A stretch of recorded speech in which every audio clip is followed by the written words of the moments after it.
Amphibious Maidens by Suzanne Livingston, Luciana Parisi, and Anna Greenspan, from CCRU's Abstract Culture Swarm No. 3.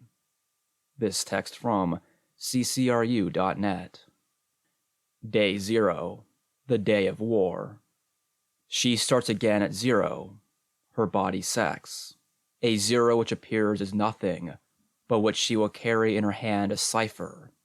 Women diffuse themselves according to modalities scarcely compatible with the framework of ruling symbolics, which doesn't happen without causing some turbulence. We might even say some whirlwinds.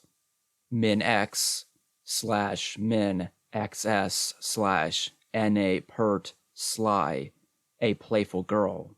Woman's incompatibility has been coded according to laws of exclusion. It has had unanticipated consequences, for her stealthy gestures, body, and mutterings have slipped out from his language and inadvertently into the workings of the war machine. Her survival depends on the military deployment of bastardized versions of his appropriation. Serpentine tactics are the mappings of her imperceptible advance. She marks her lines through geological cuts, metallic intrusions, technical scars.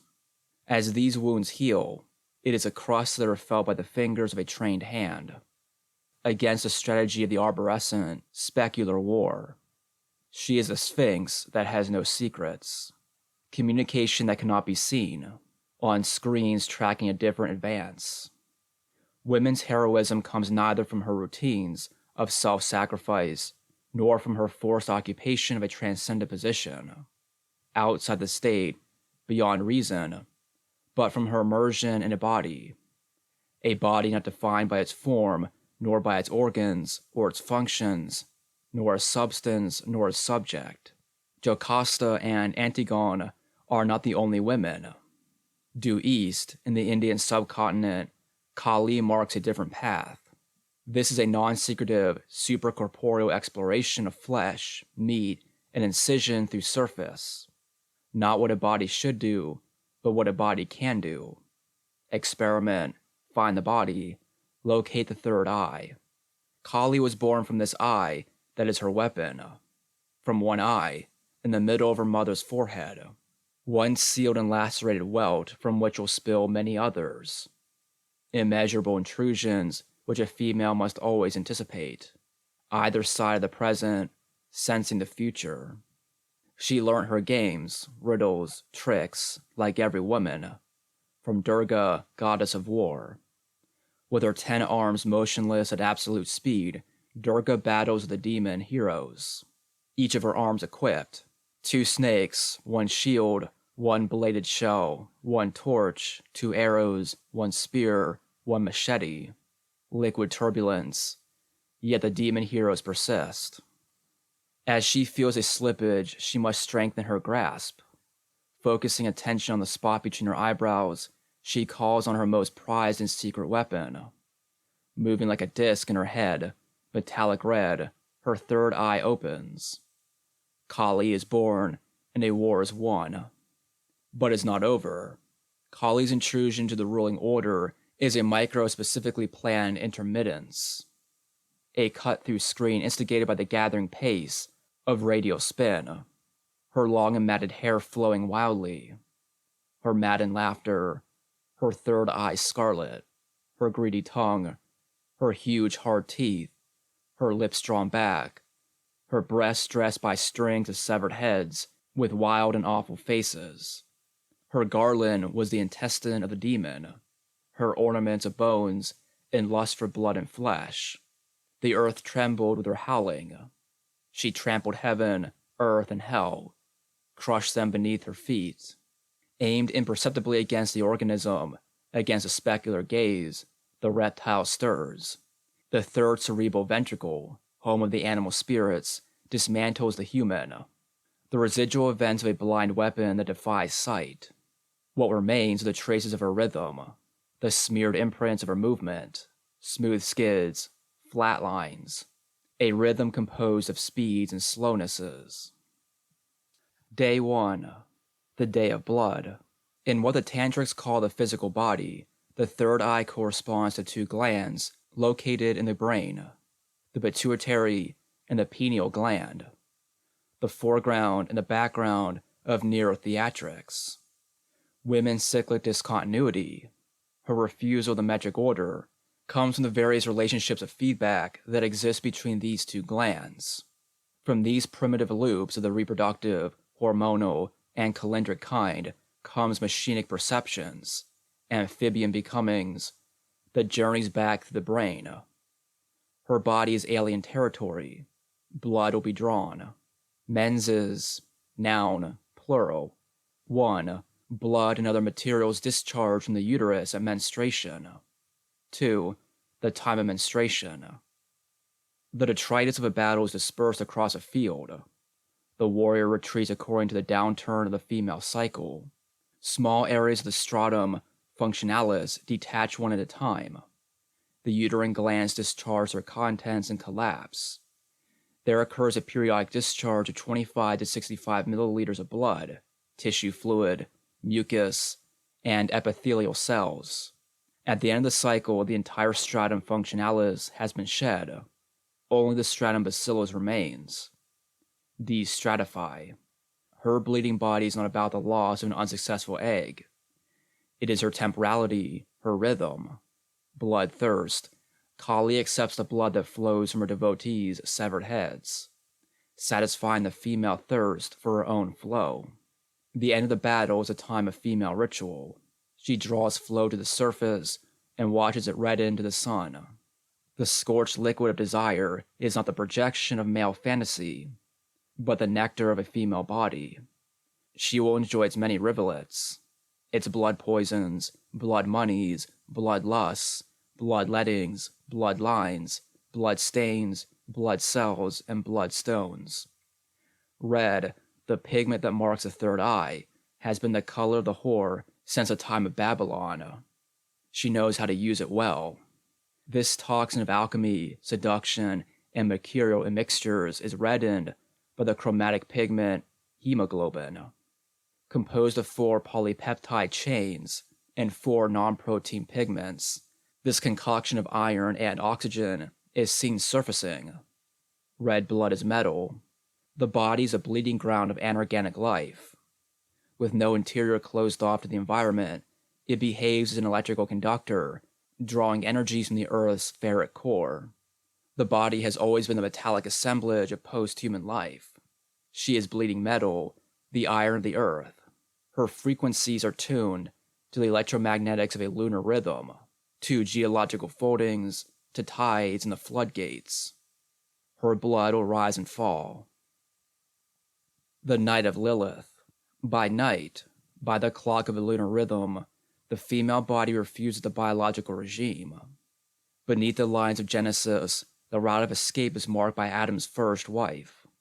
Lilith refused to adopt the proper position during intercourse.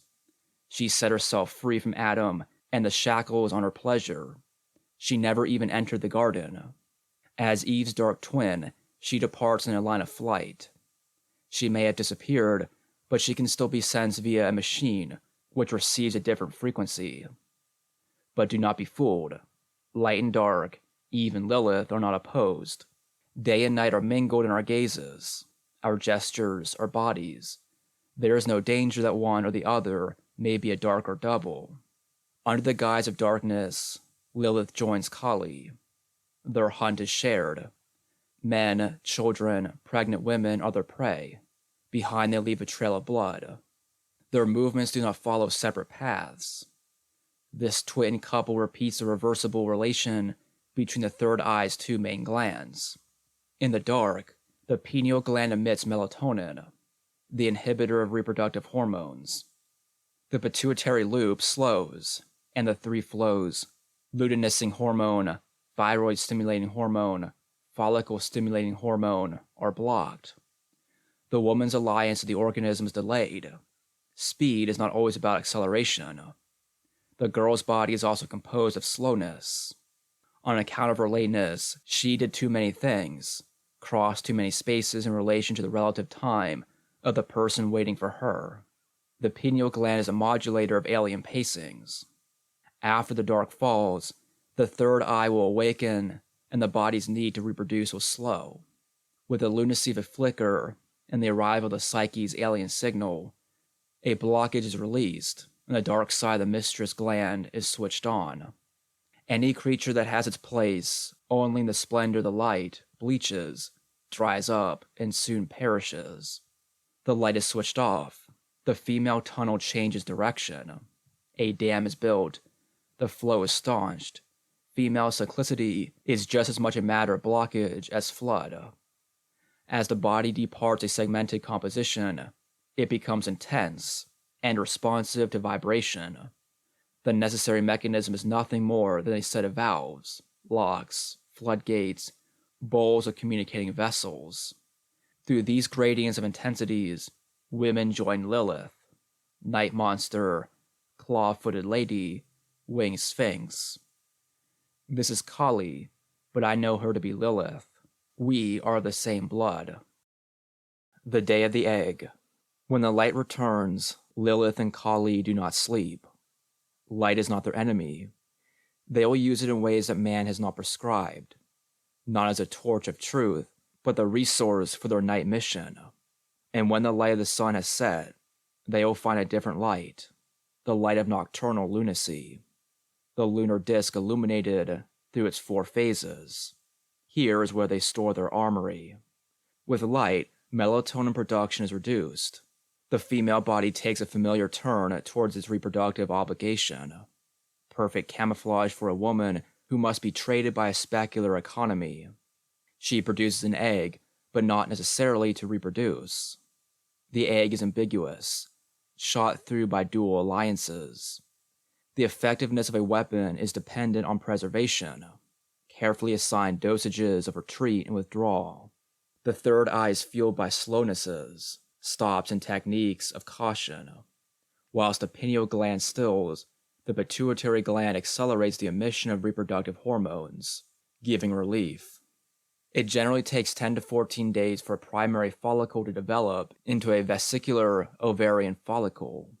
On day 14, the rupture of the vesicular ovarian follicle releases the secondary oocyte, which travels down the fallopian tubes and lodges itself in the pelvic cavity.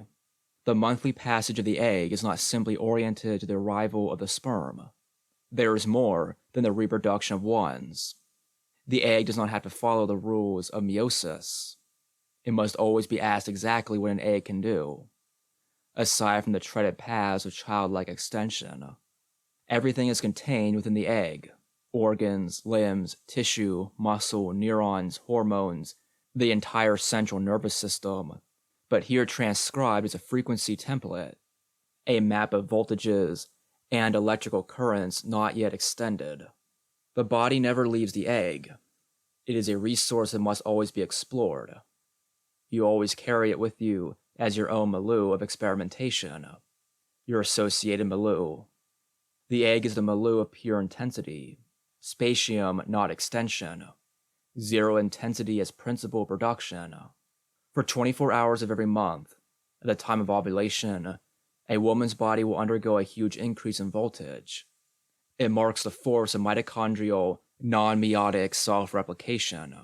The egg which she carries with her becomes the production unit of a new egg, within which is contained further eggs.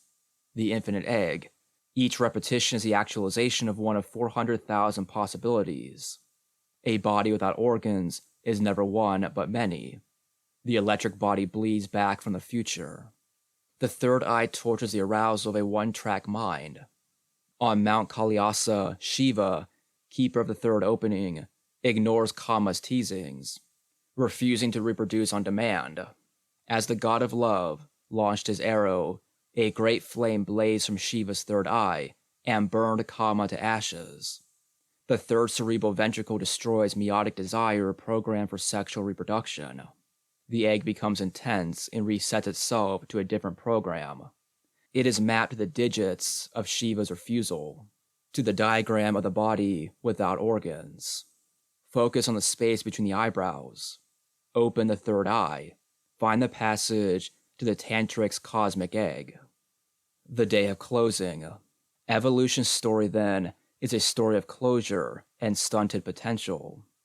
An egg is too hastily extended.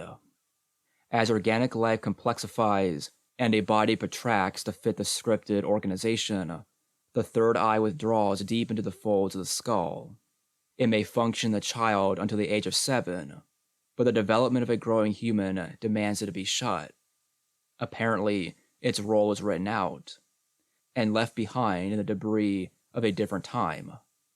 At a beginning when every class and family of living species was hermaphrodite and one-eyed, when for the third root race, the division of the sexes, the third eye, i.e. the pineal gland, was the only seeing organ.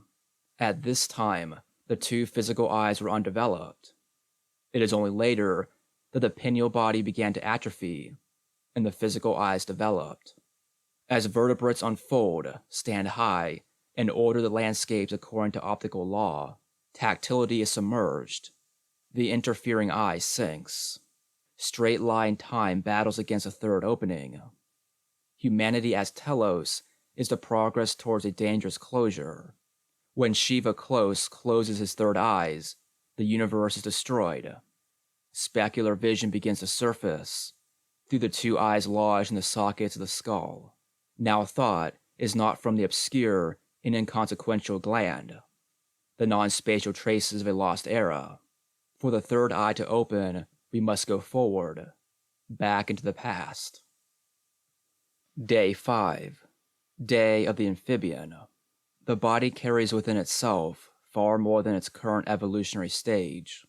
Man's progress is told the story straight, starting at 0, bacteria, algae, fish, amphibian, reptile, bird, mammal.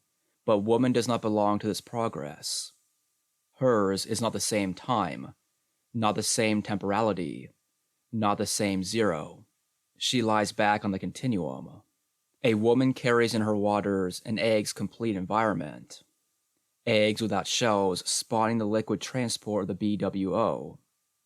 The move to dry land is not an irreversible process. Deep amongst the body's tides, amphibian tendencies draw an organism to the hydral state from which it once emerged. Seems that human folks has got a kind of relation to the water beasts. That everything alive came out of the water once, and only needs a little change to go back again. Here's how it's done. Leave the hard crust which separates us from our environment. Crack the shell which encloses the body in its rigid form. Detopologize the body so the surfaces are smooth and featureless, so that orientation becomes impossible. Forget the landmarks of a body's surface. Feel it shiver and gyrate on its way. Kundalini leads, beckoning from the base of the spine, from the earth's dense matter. The journey requires caution, tactile orientation, and tantric supplies. Cut through frequency bands, time-skin scales, fossilized brain remains, Kundalini's battle lines, to where the spaces and surfaces are of a cooler skin, of a body which will read the temperature of an environment, and of the embryonic frequencies of an egg in experimentation. The third eye opens. The organism's straight-line time receives another assault from the alien cycle. The body is transported to the mouth of the river. Destination 0. The 5th embryonic week, as Haeckel marked on the map. The human embryo lying in the fetus, during the 9-month gestation period, passes on in a general way through a recapitulation of ancestral stages of man's evolution on this planet. The pinea body appears about the 5th week in the embryo, indicating how early this gland began to function in the actual history of the human race. Never forget the power in becoming serpent. The warrior never did. Approaching from behind, sudden constriction. Day of the opening. When you rewind the organism, you multiply the sense. Perception is not limited to isolated sensory sites, but roams across effective surfaces. These are the planes of the third eye. You have become sensitive to very, very small units of time. To everything which is infinitesimal, you have become sensitive, to the tiny nothings which pass in their multitudes. We have always known that bodies communicate on their own sub-symbolic territories, tantric tentacles.